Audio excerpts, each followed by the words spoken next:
Thank you for joining us this evening for the Artists Exchange, a group created by and for artists to share new work, ideas, resources, and opportunities monthly over a glass of wine or tea, as you prefer.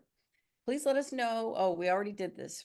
You let us know where you are from in the chat and grab your drink as we discover the work of two wonderful artists. I'm Shelley Rugg, the Executive Director at Gallery Route 1 and co-producer of tonight's Artist Exchange.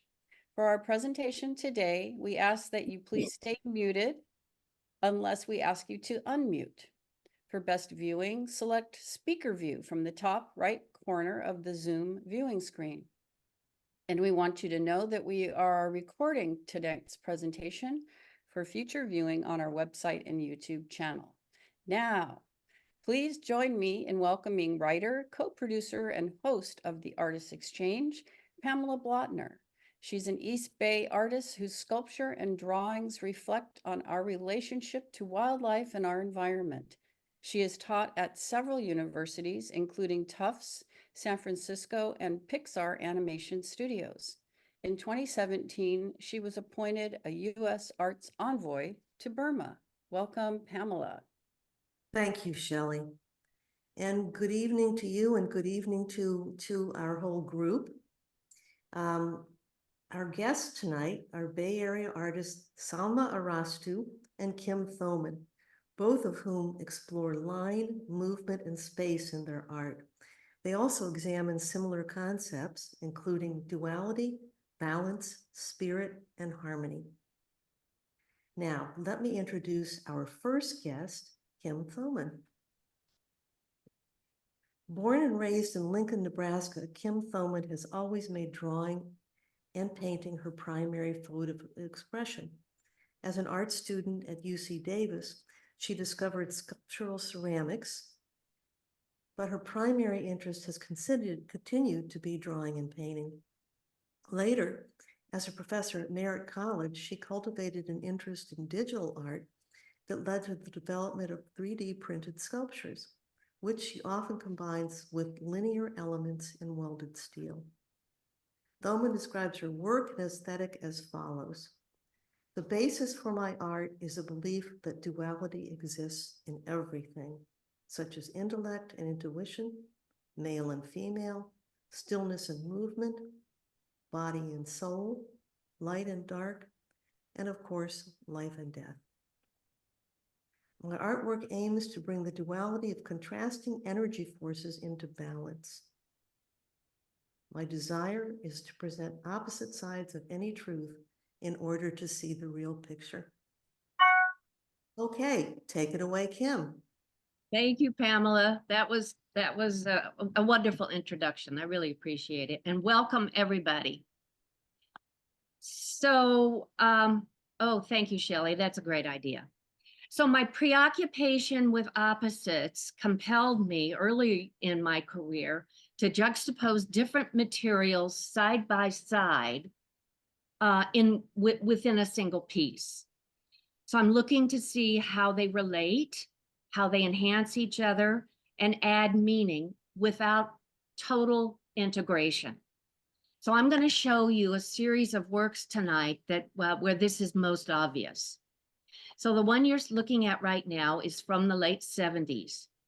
My undergraduate work at UC Davis, UC Berkeley, and then graduate work at San Francisco State was in ceramic sculpture.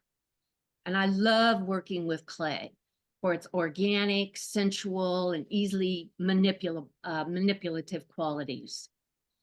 After creating this sort of tubular shape, almost like an internal organ shape, I attached it to museum board after it was fired and glazed and fired. I attached it to museum board. And then using a much more cerebral part of myself, I made this kind of a mechanical drawing around it. So the shadow that I drew in came from spotlighting the clay to find the shadow that I liked. So next slide, please. So here I am in my studio with my large-scale Epson printer. So I taught art, as Pamela mentioned, a local community college for many years. And at one point, I was roped into helping the college develop a computer art department along with two other instructors. This experience, there were two takeaways for me from this experience. The first one was that the computer became an art tool for me that I've used ever since. I print out on paper or I print on canvas what becomes an underpainting, and then I go on top of it, layering with handwork on top of it. So I never ever have to go to a single blank canvas or white piece of paper blank again. I've always got something there that I can respond to. The other thing that I've used the computer for is to make panels that become part of a diptych and a triptych as opposed to an underpainting. And next slide, please. So here I use the computer drawing tool to make these spirally things that sort of look like otherworldly creature. Their eyeballs are looking at us. And I think of them as maybe a prying sky from space, something kind of otherworldly or not from what you'd find in your backyard.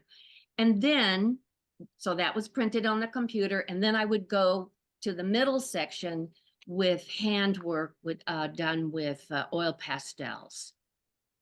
And with the idea, once again, of looking for something that I was digging for. I was digging for some kind of truth, knowledge, or wisdom, something I was digging for. Next slide, please.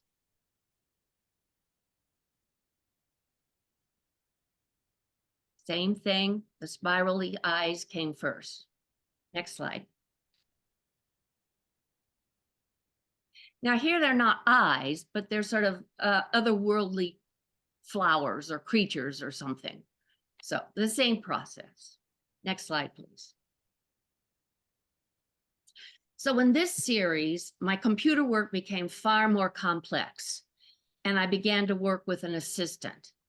So the pod-like shape on the left was created on a software program called Cinema 4D. And now I'm working with an assistant who's using Cinema 4D to construct this shape. So I would go to my journal, do lots of drawings, and then I would select one, give it to my assistant and tell him, reproduce this on the computer. What was then we would scan into the computer my artwork, whatever painting I chose, and it would be we would be able to wrap it around the pod shaped, and that was a lot of fun for me. Now I'm wrapping it around a lot, and I can decide where I want my artwork to land on that pod. Next slide, please. So, and same thing's happening here. I've got the pod in the center. This is a flat panel. The center is a flat panel. And then I would go, which is a much more of a cerebral, even though it looks very ceramic-like, it really is a cerebral process because I'm working with an assistant. I'm working closely with an assistant. Even though I'm scanning in my own paintings, but nonetheless, it's kind of a partner process. On either side, then, this is totally a I'm singular process coming at the doing more of abstract expressionist kind of painting. Next slide, please. Same thing here. Although this one is a little bit reverse because here we got the pod shape on the left, flat panel. On the right, the painting in oils. And then if you look at the pod, she's got a little leaf. And if you look over at the painting, you can see that little leaf. So what we did was we took this painting that I made and scanned it around her to try to find yet again another sort of connection between them. Next slide, please. So it was about this time that I began to hear more and more about 3D printers, as we all did. And I came to understand that the computer data that I had for my flat pod pieces could be adapted and used to print to make a sculpture on a 3D printer. So the struggle for me was to find that type of 3D printer that then would print it out, when it printed out the sculpture, that it would have my painting on it. And that was really what was most of interest to me. That's what struck me more than anything else, was I wanted to see my paintings wrapped around, wanted to see them in another light. So this particular 3D printer that I'm using, I don't own it. It's hundreds of thousands of dollars, but I found a company that would make maybe only 5 or 10 for me instead of 5 or 10,000. And they were interested in working with me. And what the printer does is lay down layers of powder. It's not powder, but it looks like powder, very, very thin powder. So you can see at the bottom here, the sculpture is starting to be built from these layers of powder. And then you can see on the right, they're fully built. Next slide, please. And here we go. Now we did these in 2 pieces, top and the bottom, and it's being taken out of the 3D printer. And at the bottom, all the dust, all the powder's blown off of it. And now they're getting glued together. And then on the right side, you can see she's got an attachment so she can be hung. Next slide, please. Oh, I wanted to mention one other thing. The 3D printing, this particular 3D printing process is hard to visualize.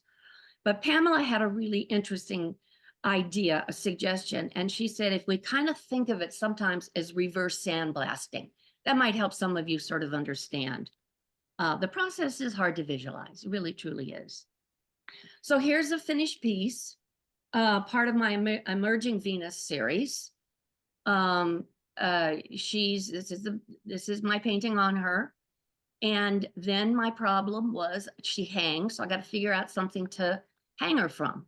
So I designed this out of steel, and this was done in a very traditional way. It was welded, it's welded steel that's been powder coated. Next slide, please. And another one. Next slide, please.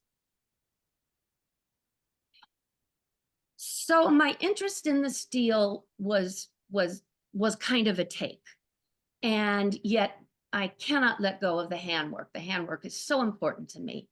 And then because of this preoccupation with opposites, I really wanted to put the 2 together. So that was the charge to myself. That was my chore. So here the shapes are now fabricated for me. So yet again, the steelwork becomes a team partnership process, not a solitary process. The steel has to be laser cut.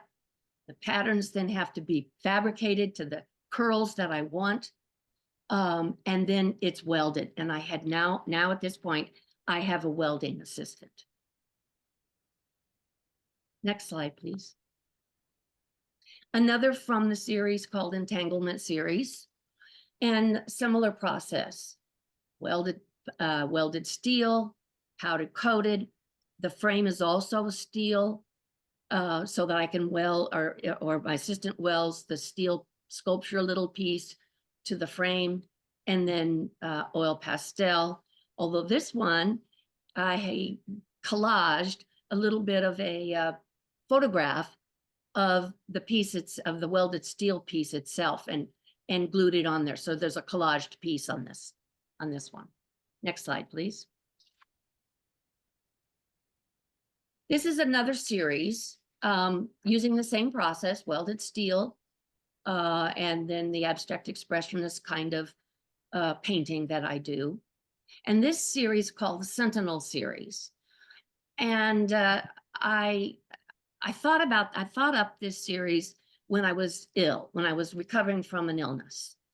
And of course, I remembered from art history, the terracotta warriors. I've never seen them, unfortunately, but the terracotta warriors, where the emperor had them buried, the warriors, the ceramic warriors were buried with him to protect him in the afterlife. So I thought to myself, why shouldn't I have some guardians for health to protect me in life? So I made about 13 or 14 of these. Next slide, please. So here are a few of them in my studio. And this series will be shown at the Richmond Arts Center in September. I hope to have anywhere from 10 to about 13 of them. Next slide, please. So here I am now in working on a series called the One-Winged Angel series. And this is my most recent series. So there I am working on trying to figure out where I want the steel to be located. So the steel's getting pretty heavy for me. And I was pretty nervous about maybe something crashing down on my head. So I had cut out of paper the exact pattern of the steel. So now I'm taping. I'm taping the pattern pieces in a position that I want. And then my fabulous welder would come in and grab the piece that from the grab a steel piece, and he would reproduce it right there in my studio. So here I am doing the metal part, the designing for the metal part. We then created this in such a way that the two picture frames could be taken apart, and the centerpiece, which is being worked on here, could be taken off. So these pieces can be transported in 3 different pieces. Next slide, please. So here's a piece waiting for its paintings. It's been welded together, and then it's been powder coated. There she sits waiting for the frames. And next slide, please. So here you go. Anything an artist says, I always figure anything we say, the opposite can come out. And it did. So here I'm working with this piece, and I'm just racking my brains to try to figure out what in the heck is going to go on these side panels. And I went down a completely different avenue that I will go back to one time. But right now, this completely different avenue came out with these digital prints, and I put them in. Next slide, please. And I did another one. Got the centerpiece welded, steel, powder coated, and then I reverted to whatever this is. It'll show up again. Next slide, please. So this was I was in a little bit more of my familiar world here. Now I've got my centerpiece there. Now, can you see that little triangle, that tiny little triangle, one side? That's the one wing. So each one of these pieces has that one little triangle. And then of course I went at this piece with my oils. It's oils on canvas. It's oil paint on canvas. Next slide. And another one. You can see the little triangle that's on the left side as you're looking straight at it. That's the one wing there. Pamela asked me to talk about the one wing, but I'm conscious of my time right now, and we can talk about it maybe later. And next slide. And this is my most recent piece that's in my studio now. There's that little triangle. There's that one wing there. Even though you've got the wings that kind of look like the wings in the painting, I don't think of them as wings. I think of that one little steel piece as her wing. So thank you so much. Well, thank you, Kim. I learned a lot, even though this is the second time that I've actually heard you speak. So We will be very glad that we heard you tonight. And I am going to introduce our next guest, Salma Arastu. Arastu was born in Rajasthan, India, where she was immersed in Sindhi and Hindu traditions. After graduating in fine arts from the university in Baroda, India, she worked in Iran and Kuwait, where she was exposed to Islamic arts and Arabic calligraphy. She later embraced Islam and in 1986 moved to the United States. Calligraphy, miniatures, and folk art of Islam and the Hindu tradition continue to influence Arastu's work. As she writes, I have immersed myself in research to gain a deeper knowledge of science and faith to find remedies to save our planet and its ecosystems. As a woman, artist, and mother, I work to create harmony by expressing the universality of humanity through paintings, sculpture, calligraphy, and poetry. Welcome, Salma. You're on. Thank you. Thank you for this introduction, Pamela and Shelley. Thank you for inviting me to share my work. And thank you all for coming today. So I'm talking about my work, and it's about the lyrical line. I have always worked with the line, and to give the gist of my artwork and the purpose, my works are lyrical, spiritual, layered, and flowing, revealing the stories of unity in diversity, hope and connection, celebration of earth and women. And the common thread that is going through all these different series is that I'm seeking oneness among humanity, soil, and soul. Art was always in my life. And I remember drawing fish-like connected figures right from childhood and with continuous lines. And I think I found my building block of my practice, the lyrical line, and it found me. And I must say that my hand is guided by divine powers, with energy moving from the heart to hand to canvas. The line has guided me along my 4-decade plus artistic path and leads me into the future. And my stories begin with line, and these lines are emanating from my soul. So next slide, please. So I did my undergrad and graduation from India, and though I was advised to do more realistic work, I was really working with my line and entangled forms right then. These are the works from 1974 to 1986. And this is the time that I got married, I moved to Iran and Kuwait, I was raising my kids. So I was just continuously doing this. I didn't have time to really think that how long I will do this and what is the purpose of doing this. Next one, please.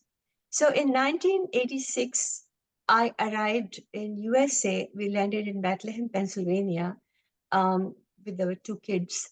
But I continued painting, and I realized that I don't want to do those abstract paintings anymore.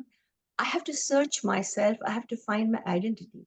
So since I was traveling through Iran and Kuwait and different parts of India, from Rajasthan to Hyderabad, and so all the textures and colors and patterns of fabrics, they were all, I was taking them in and absorbing them. So suddenly, these series appeared when I arrived in USA and started working on these paintings, small or big, on canvas, on wood, on paper.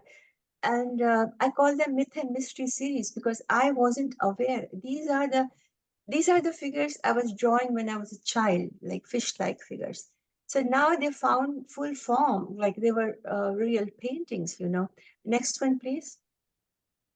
And then I went larger and larger, these are 80 inches wide paintings, So, and these are connected continuous lines forming figures, And the next one, please.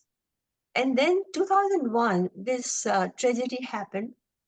And the Islamophobia which followed after this tragedy in 9/11, I call it tragedy, yes.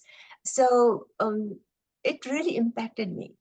And I turned towards inside, I mean, my guidance, and I prayed and I was wondering, how should I do it? What should I do it? How should I bring people together, connect them? So this is the time I wanted to learn more values of Islam from Quran. So I started reading more regularly. And I want next one, please. And I started doing a series with continuous lines again, but this time, these were the people, semi-abstract figures, which were connected. They were holding each other. They were embracing each other. They were consoling each other. And, like I just wanted the whole humanity to connect. Next one, please. So this one I call Flow of Humanity, where people are dancing together, moving together, merging together, celebrating together. Like it was my dream. It was my hope that someday I want this was my symbolic line. This line was my symbolically connecting the humanity. Next one, please. And they were all moving together, and they were people from anywhere. I mean, I would not necessarily they're from India or Kuwait or Iran or for America, but they were just different people, just merging together, as I told you. So in 2006, I moved to West, to California, with my husband's job. Next one, please. And here, after arriving in California, I think my lyrical line also found new directions and found new forms. I mean, I read Rumi again, and I saw that uh, Rumi has developed a universal language. People are anywhere in the world, they understand that language and they own him, they accept him, though he's coming from Islamic background too. But people just love his wise words, and so I wanted to create that parallel language with my paintings. I wanted to create a universal language with calligraphy, and that's how I started bringing up the verses from Quran which talk about the love, unity, and friendship, and caring, and oneness, and diversity, and unity. So all these, verses, I was just going on creating them every day. I would put the large canvas on the um, wall, and none of them is less than 72 inches in the width. And I would just go on repeating the verse, and the giving in between, I was layering them and adding details and adding dancing strokes of calligraphy. And I was just repeating my prayers, repeating my um, strokes. Next one, please. So I'm just showing you a few samples here. I have done hundreds of paintings, and luckily this series was very well received in museums and educational institutions like university galleries. So I was really blessed, I feel, and I think I found a purpose in my art that I want to bring positive of Quran to the mainstream. Next one, please. So these will show you that how I'm working with layers, and I'm just repeating my words. And next one, please. So this is something, like I will go on repeating until my prayer is echoing through the geometric patterns, And it was amazing. Like, every 2-3 weeks, I had such beautiful paintings, lyrical and visual, visually very appealing, and people liked them. And especially as I told you, they were shown in different places: St. Louis, Missouri, Seattle, Irvine University, and Portland. So, but anyway, I'm grateful for that. Next one, please.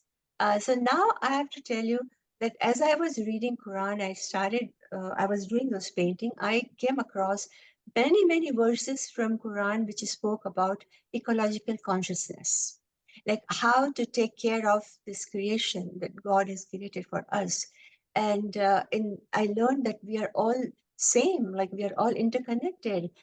Even the bees and spiders and ants, they all have their communities like human beings. So we are all different communities. So it was such a revealing knowledge to me that I was so excited because I wanted to do eco art. I wanted to contribute my work towards this purpose also. So I did the whole series. I called it Our Earth Embracing All Universe, All Communities. So this is the painting. I'm just showing you one painting from the series. It says that Earth was a spread for all, for the all creatures. It's not only for human beings. Human beings have dominated, but they are for all.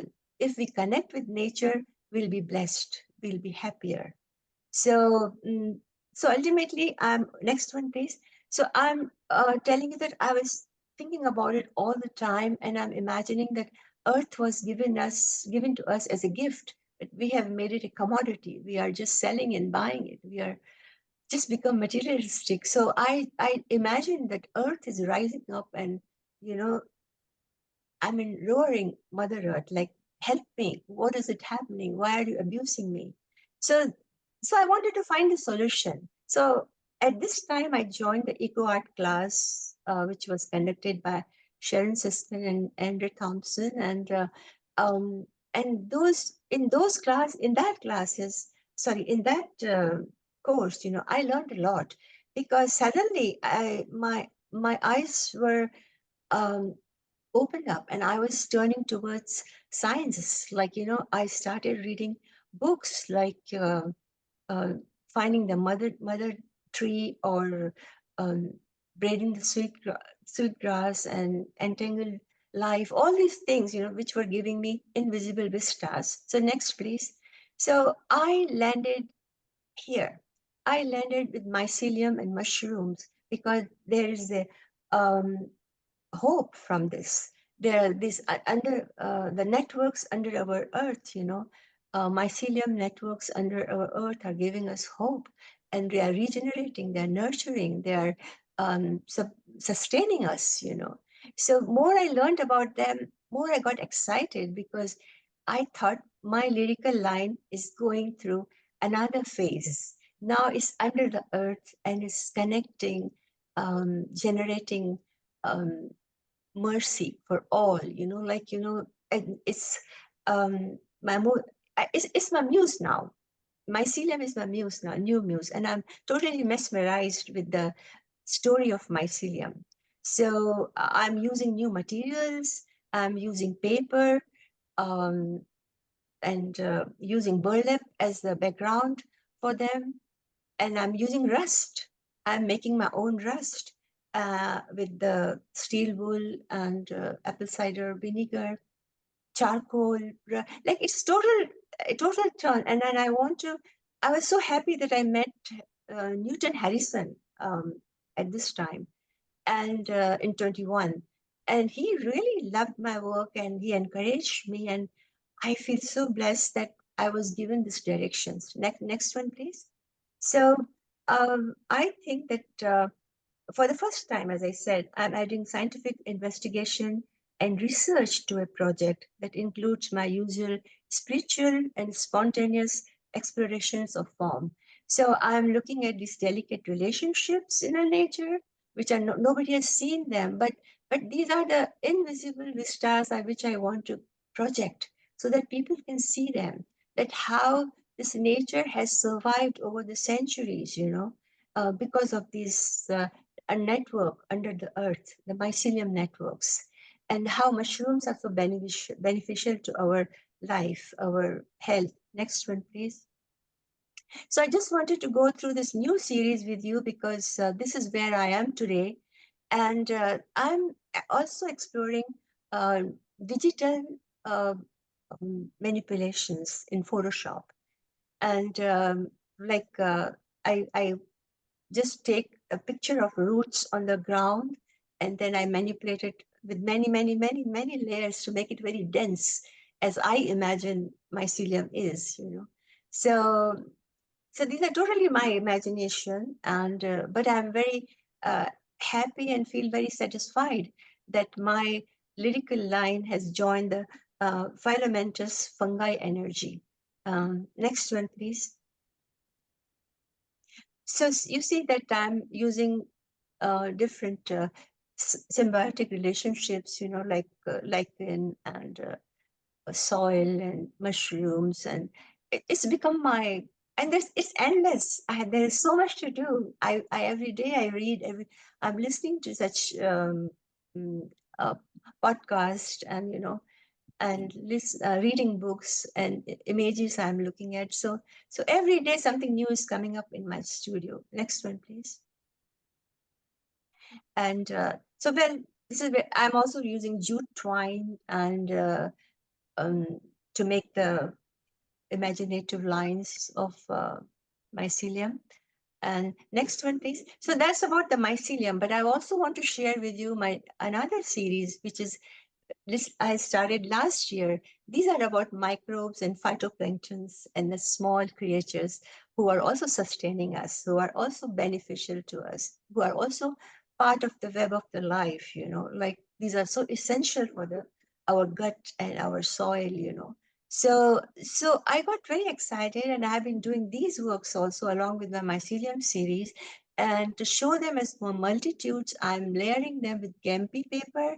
Like I draw on Gempi paper and place it on the top of the painting that I started. So thus I'm trying to show the multitudes. And these are the small creatures, fish-like creatures you might feel. And I just want to remind you that my childhood drawings. So it's very strange that I'm feeling that I'm going back 50 years back. Like those drawings were without any intention, but now these works have intention, they have a meaning, and they have a thoughtfulness behind it. So I don't want to prolong because I know we don't have much time, but thank you very much, and you can ask me any questions. Thank you, Salma. That was great. Again, I learned more tonight listening to you the second time, which was great. And now we have the wonderful opportunity to hear both of our artists ask each other questions and to throw that invitation out to our audience. Please ask the artist anything that you would like to. And So, I don't have a question, but I have a comment. I really enjoyed your work, Kim. Thank you. Like I like the two mediums you're connected, you have brought together. Thank you. Thank you. And I have a comment that I mentioned the other day, but I'm going to say it again, and that is your wonderful title of Soil and Soul. Just strikes me, the duality there, of course, is what strikes me, and I love that title.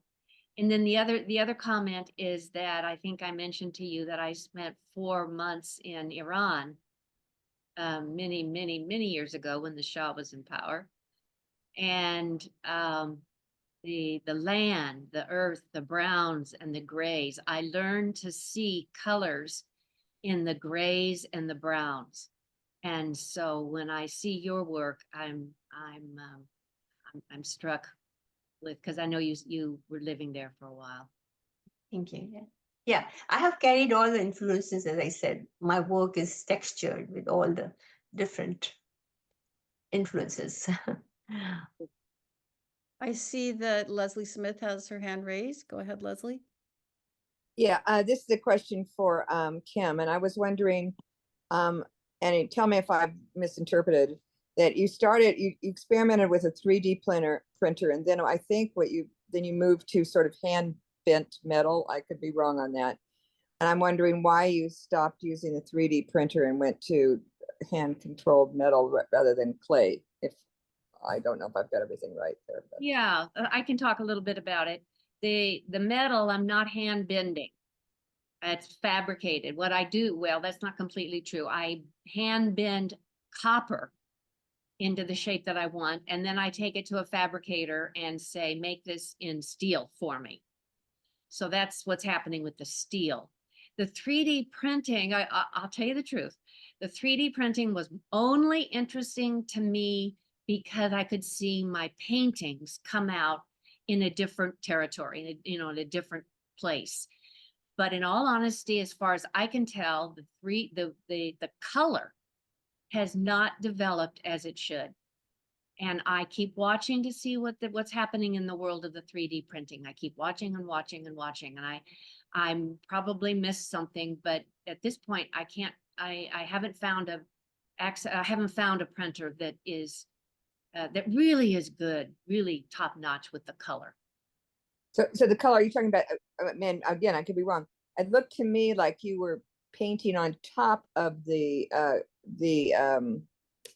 was it clay? I'm not sure if it was clay. Wait, the polymer. Okay, so you were painting. So the color you're talking about, the background color of the 3D printing, or I'm just trying to understand the. No, it's so hard to describe, but okay, the skin or the paint, what you're calling the painting on the pod, yeah.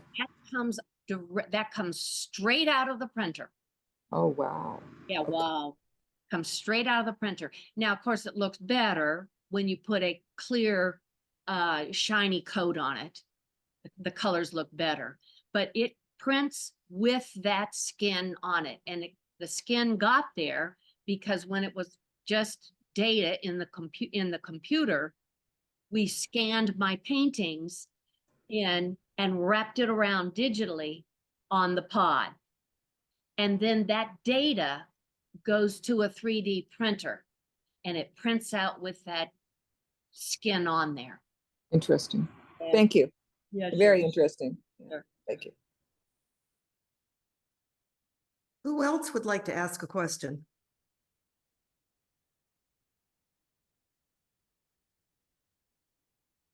If you don't, then I think I will. I see Mary Curtis has her hand raised. Oh, I didn't see that. Great. Curtis. Yes, hi. I'd like to ask Salma, in the very beginning, when you were doing those gigantic pieces on paper, what type of paper were you using? Oh, that was actually drawing paper, Drawing paper? So, but it must be really heavy to. heavy paper, and also canvases. They are not on Uh-huh. paper, Oh, they're I see. large canvases. Okay. I always worked on very large surface. So I put them on the wall. And as I said, nothing is less than 72 inches wide. Wow. So, That's huge. so I don't know, there's a joy doing that, work on the large piece. Yeah. The Thank you. energy, I can let it out. That leads into something I was going to ask you. You mentioned one of your drawings or a couple of them were on Hanji paper, which Yeah, the new ones which I'm doing, the mycelium series, they are on handmade paper, Korean paper. It's called Hanji, and it's 3-ply. It's very thick paper, and I just go on with the layers, and nothing happens to it. It's like a fabric. It's really beautiful paper. And do you make it yourself or do you No, get no, it? no. I order from Korea. Ah, Korea? Yeah. Oh, from Korea. Hmm. I have a question. Yeah, sure. Hey, Hi, Salma. Purvi. Hey, Hi. and hello, everyone. My name is Purvi. I'm invited here by Salma. Thank you so much. I missed your session and joined just now, a little while back. When you said you do the big work, so my question is about, creating big art piece. How do you plan? And I don't plan. As I said, my work is really flows out. I don't plan anything, but it is my intention to do the large work, Mhm. somehow. So right from beginning, I worked on large, and I have found how to hang them also. I keep them flat in my studio. They're stacked up, many paintings, and Mhm. I have made the especially hanging system. I put the D-rings, I put the wood on the top with the sleeve and the D-rings, and they hang like tapestries. And they have traveled a lot. St. Louis, Missouri, as I told you, Seattle, Portland, Irvine.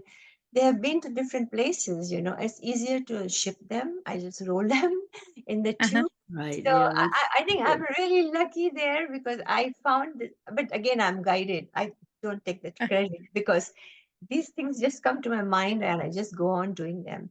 But I'm so happy that I wanted to do large work and I have been doing the large works always. And now even this paper, Hanji paper, mycelium series is 30 by 60. That's the size of the paper I get. Lovely, So lovely, yeah, very so, nice.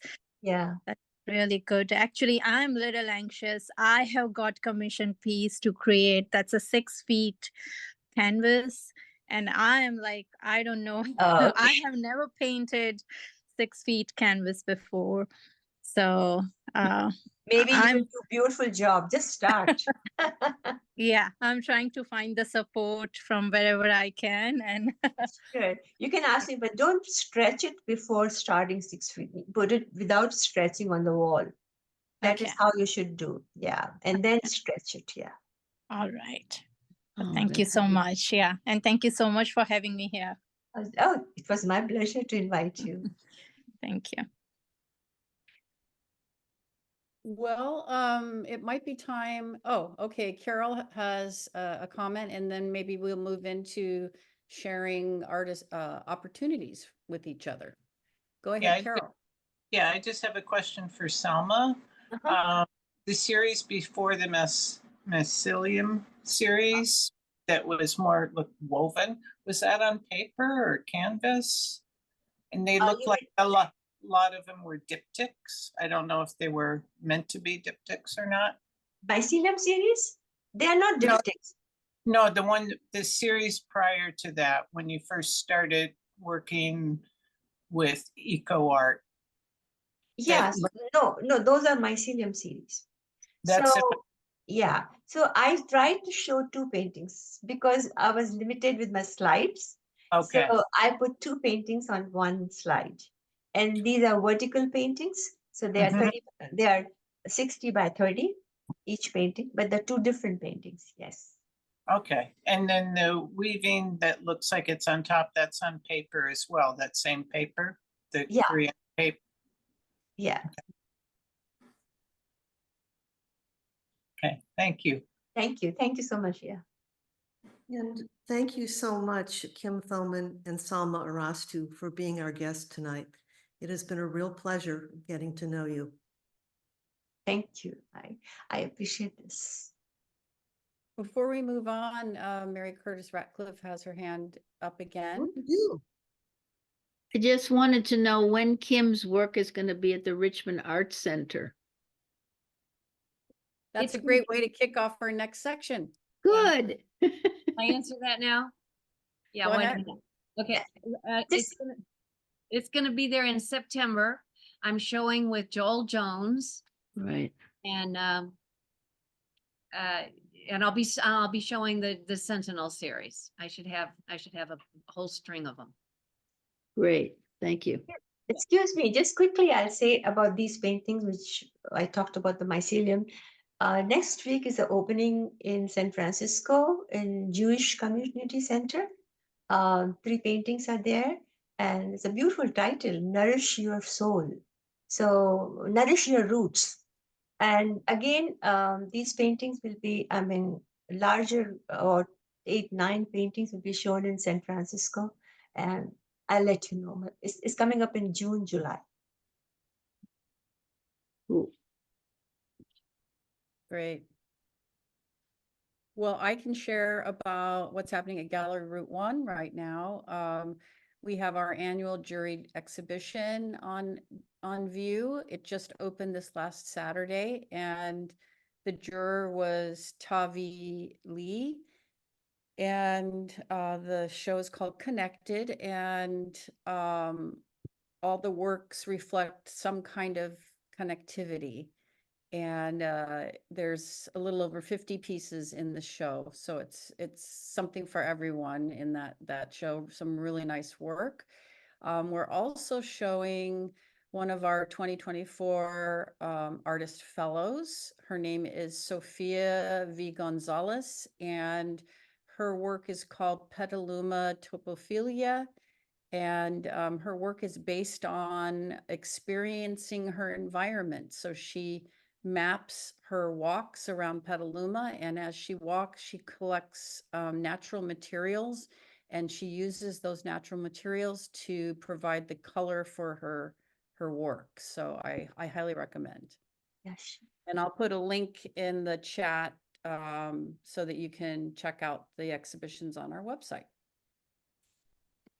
We also have a walkthrough video that just went up.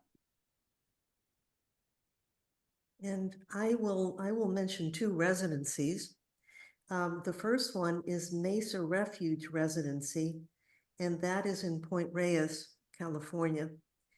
And Mesa Refuge, it's a beautiful, beautiful tract of land, and it overlooks a valley. And I'm afraid I don't have the link for it, nor the link for the next one.